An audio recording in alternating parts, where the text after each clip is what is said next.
Hey everyone, do you know that you can actually get research internships as a college student and you can work under a professor in any college around the world? Okay, in this video with me, I have Jeevanshi Sharma and she will be sharing her journey of how she got the MITACS research internship. It's really amazing. She'll be working under a professor in Dalhousie University, and you can actually work in any university around the world. I have a senior in college who worked at Harvard. I have a lot of people who have worked at top universities around the world, and so all of this was possible because of research internships. They had interest into research, and that is what got them to one of the top colleges and universities around the world, and to be able to work and talk with the amazing professors over there. In this video, she'll be talking about how she got started, what are the resources she used, what are the fields you can get into for research internships, what are the types of research internships available to you. Do you need to have a lot of CGPA for this? How to contact the professors, how to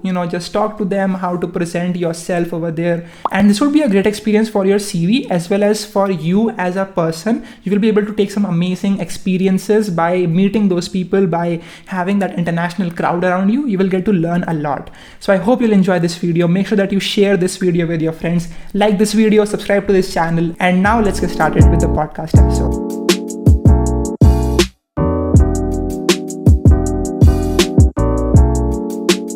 Welcome to the channel, and how are you doing there? Oh, thank you so much, Ishan, for inviting me to your channel, and I'm doing perfectly great. And I hope everyone is also doing fine. Awesome. So let's get started with the first question that I have for you, and that is, how did you get started with research in college? Because I think that's something quite different. People are only focusing into placements, and they don't know that there's also this field called research that exists in college. So tell me your journey. How did you get started? Okay, so talking about my journey was quite opposite because I not always wanted to go for doing masters or landing some research based internships or something. As soon as got into college, I like explored every field. And realize ki like there is some academic background also behind every field. Okay. I was actually quite confused like whether I want to go for actual research or not, but I always knew that I want to get this international academic exposure where I can meet the all the like-minded people. And I'm just not studying because like to learn some technology and just land a perfect job and doing the same thing for over years. So I thought ki why not go for research actually, and why not like take that experience too. So it was how it started. And when I was in my second year, like in my first year, like I went to this hackathon called Smart India Hackathon, and we were the first runner-ups. Wow. But at that time, I actually realized taking part in hackathons, developing some cool projects, all that is good. Like I'm from electrical engineering background, and I was seeing other peers from the computer science background. They are all learning DSL goals and whatnot. Yeah. So like whole semester went like doing this, some did this and this, and starting with every other thing. But I was always interested in machine learning and all. So at the end of the semester, I actually realized that now I should focus my all my interest going for the research internships and applying for that, taking a higher level exposure rather than just being limited to my college. So Okay. yeah, that's where it started. My second question to you is like, what is MITACS exactly, and how did you got to hear about this? Okay, so MITACS is actually a non-profit organization in partnership with Canadian Academia, which actually provides like research opportunities and conducts research in the in the Canada. Okay, so yeah, and I got to know about like there is a senior of mine, 2 years like a batch of from the batch of 2022. So when I was in first year, he just returned from the Canada, and then Yeah. I got to know him, and I just got to know about the opportunities, like research opportunities, and then he told me about the MITACS, and he was an intern there. So from there, like I got to know about it, and like 2 years later, like this year, I've applied for the same and like got the offer for the same. Is it only for machine learning, or there are other fields as well that one can learn and get into research? No, there are many fields. It's just not limited to machine learning, biotechnology, and mechanical engineering, computer science. Like in every domains, Mm-hmm. like there are many projects. This year there were 2,300 something projects. So Mm-hmm. like it consists of very diverse research areas. Mm-hmm. What are the benefits of joining a research internship as a college student? Like, what are the perks? Do you get some stipend? What is the experience? You will be joining soon, but what have you heard about Exactly. it? Yeah. Okay, so I think like research internships, not just international opportunities. I'm talking about in general. Like you can be a research intern or assistant at your own college. Mm-hmm. You can be a research intern or assistant at some other host university or anything. So what actually research internships, helps you. I'm talking about the bottom line. Whether you want to like this field actually suits you or not.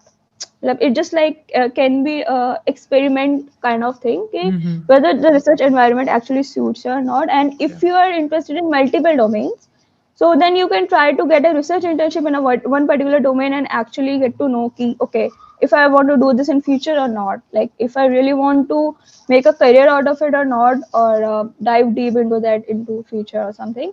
Do I want to pursue masters in the same field? So it helps you to get know actually what your area of interest is actually interesting for you or not. Mm-hmm. So that's the borderline of doing a research internship. Talking about stipend, it uh, in my opinion, it actually doesn't matter a lot Mm-hmm. because you get so many perks instead of getting a stipend. Like if you are getting a stipend, that's actually cherry on the top. Mm-hmm. But even if you're not getting it, I think the main thing, you network with the people like Yeah. around you. You get to know so many people there with the same, like they all are there because they actually have the love for the science, same as you do have. Mm-hmm. So that's the main thing. I actually network with a lot of people from different backgrounds and doing different courses or something. Plus the professor, like or any mentor you are having, if you are pursuing any project under any professor, any PhD student or something, Yeah. so you actually learn the basic ethics of performing and research, because independent research actually can't help you let you know ki what actually the basic ethics of the research. I guess that's why people do research internships. And talking about international opportunities, so that's the like a very prestigious thing to actually show on a resume, but that should not be the reason to doing it. Mm-hmm. Like, but the main thing, I guess, the international exposure you are getting, because not in just your country, like there are many research happenings worldwide in many institutions, and you get the exposure to that, so you actually learn a lot of things which you won't be able to get into your college or just your you know with your professors or something. So international exposure is a very good thing, I think. Mm-hmm. Do you have to like cold mail the professors? Because I've seen a lot of people in my college, they just go to the faculty page of the top colleges and then they take a look at all the professors, they try to email them and they just try to say that, okay, sir, I've taken a look at your research paper. This is what I think we can do. Let me know, something like that. Did you do something like that? What was your experience with this? I did that a hell lot of times Mm-hmm. actually. So in my second year also, like I've applied to many professors regarding some any project if they are having, or I can be an assistant under them. So let me tell you, like it depends on your institution you are studying in. Like if you are from the tier one colleges like IITs or something, Mm-hmm. so like these institutions are having like many great research opportunities for the students, like apart from their institution itself, and including students of their institute, like both the ways. So so I guess you can easily reach out to professors there and ask them like if they're having any project or like you would like to be a part of. And you should know that professor actually don't look for your eligibility, like if you're actually, deserving, or actually have that all those skills, but they actually, what they actually look for is your interest in research. Okay. I'm talking this about like the university or college you're studying in itself. Mm-hmm. But if you apply in some other universities or some other professors, like in any other college, so you have to cold email them, and that's a hell lot of task, because matlab, like it doesn't work like, okay, They my would name is reply this, the first time, right? like Yeah. I don't know, matlab, no one ever replied to me first time. Yeah. That's just You my have to follow experience, up and you but have to be I, like, let me know, sir, what do you think? exactly. What are your thoughts? Yeah, like so cold emailing, also like cold emailing is a very, is a hectic task, I would say. Like it's very different from just go on internshala, messaging on LinkedIn people, Yeah. getting some referral and landing some internships. Like it's totally different from them, and it takes a lot of time. So I applied that for in second year too. I reached out to professors in my college too. I'm from Mm-hmm. Aligarh Muslim University, but like I didn't got the projects of my interest, so Okay. I thought to apply at some other colleges. No one replied to me. It But happens all the time. Yeah. I understand. exactly, in second year also I was not having that good background, because I never conducted a research. That was my first time I was Mm-hmm. going to do that. So like your background also matters, like how many projects you did, what's your past research experience. So professor looks for that. And in India, I guess there are only few institutions who actually conducts a very good level of research, because Yeah. like IISc, Triple IT Hyderabad, or Mm-hmm. IICR, some of the top IITs, like they have a high level of criteria for selecting the students, and because of the credibility of the professors and all. So there are many students in India, like you can count how many people give JE in a Yeah. particular Mm-hmm. year, then like select the students who actually get into good colleges, and just narrowing it down. So like Mm-hmm. it like creates an image in your mind that there is a very high level of competition for Yeah. the same. But you just not lost your hope because of it, because there are many professors worldwide. But what you have to do is just list them down, and just narrowing them down according to your research interest. And whenever cold emailing professor, just remember copying a template from the internet and just replacing Yeah. your background, your name, Mm-hmm. never works, Yeah. because he is a professor. He has been through the same journey. He know what the students do. Hmm. So it it does not makes you special, and it does not help you in standing out from Putting other actual effort really matters whenever you're emailing someone. exactly. Yeah. Exactly. So cold emailing just show your organic interest, like who are you, and like what was your journey, what was your experience, why do you want to do the research. Hmm. It does not show like you have too many achievements in the past or all that. Like, all that actually matters, but like, your keen interest should be reflecting on your email. Okay. So that's kind of a cover letter, and it should lead towards to your resume. The professor would love to know, okay, this student has emailed me, like I would really love to look at his or her resume. So that should be the target of a cold email. And I learned this very hard way. Like when I was in second year, like I didn't know all these things. I Okay. just Mm-hmm. got to know through my experience. SOPs, like I wrote a lot of SOPs. Like in second year, also there are many opportunities for students. Like in various IITs, there are various programs like Indian Academy of Sciences, Mm-hmm. Summer Research Fellowship, and this is Spark Search. And many IITs open summer research programs for second year students. So I applied in all those, but due to pandemic, Yeah. What everything are got the other cancelled. Yeah. opportunities that people can apply for? I know there's this DAD scholarship. We have Venkat, Exactly. the Google scholarship. Then there are the Kurana scholarship, I think. What others are there? Okay, so there are many other international programs too, other from MITACS, like the Advice, as you've said, Mm-hmm. Corona program, that's for the US colleges, and then the Advice for Germany. There's OST Japan, Okay. USC Viterbi, like there are Mm-hmm. many other programs too. and their criteria varies. Like for that wise, like it's a bit different from MITACS. Like there you have to, select a professor and just contact with them, and if he's ready to accept you as an intern, then you have to apply through that ways. So it's quite a reverse process. In MITACS, like they give you the list of projects with the professor's required skill, so that just lessens your efforts. Okay. And same is with Khurana. I think this year Khurana got cancelled, so I didn't apply it there. And OST Japan, and there is NTU India Connect program Yeah. also. And so I think I can share all those programs with you, or you can just Definitely, I can just list them link down in it the in the description description. box. Yeah, sure. Exactly. Okay, what is the eligibility? Like, as you were telling that it is different, but is it important for someone to be in like the top institutes, and you are in electrical engineering and you went for machine learning? So do they really look at your CGPA? Because again, electrical engineering and the CGPA that you get for that doesn't really reflect how hardworking you are towards machine learning.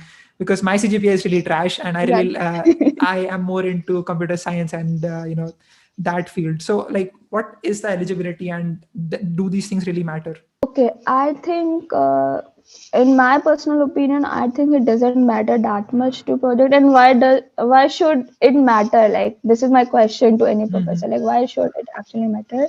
But as I've seen in the programs, like if you apply through programs, they actually look for a CGPA, but it's not the only main point to judge your application. Like they give weightage to everything, to your CPI, to your past experience, how well you have written your SOP. Like for example, like if they give points to every domain, so like if you are like lacking on the CPI part, and if you have written a very good SOP or something, so you would definitely be get shortlisted for the program. So it depends. Like for that wise, it's quite competitive. The criteria is, I think, 8.5 to 9 above CGPA. I don't know actually, because my college was not under the list of that wise. For my tax, I think they have written a minimum of 80% of criteria, but students apply like no matter what their CPI is, Okay. and if they are having very good research background, they definitely get shortlisted. Like I've seen it. So from this, I think CPI actually is not the only point to get selected in like prestigious research opportunities or anything. But having a good CPI is no harm. Okay. So like if you can try to manage your CPI and keep it above, like depends on the college like you are studying in. I guess 8 or 8.5. Yeah.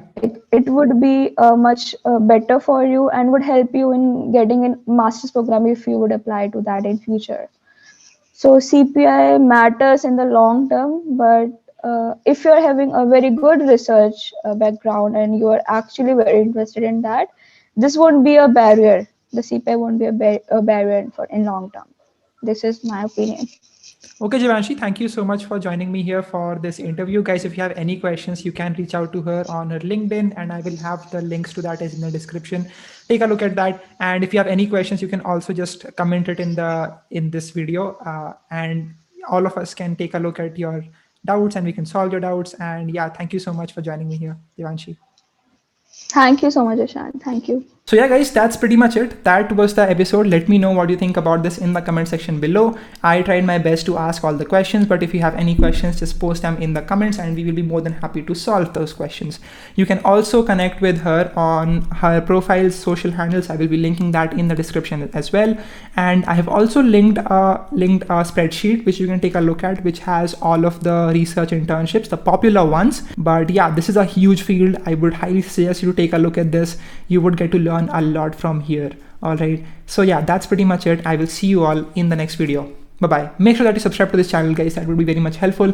Like this video. We are almost about to hit 30,000 subscribers. Share kar do video ko, and you can also follow me on Instagram at Ishan Sharma 7390. And yeah, bye bye.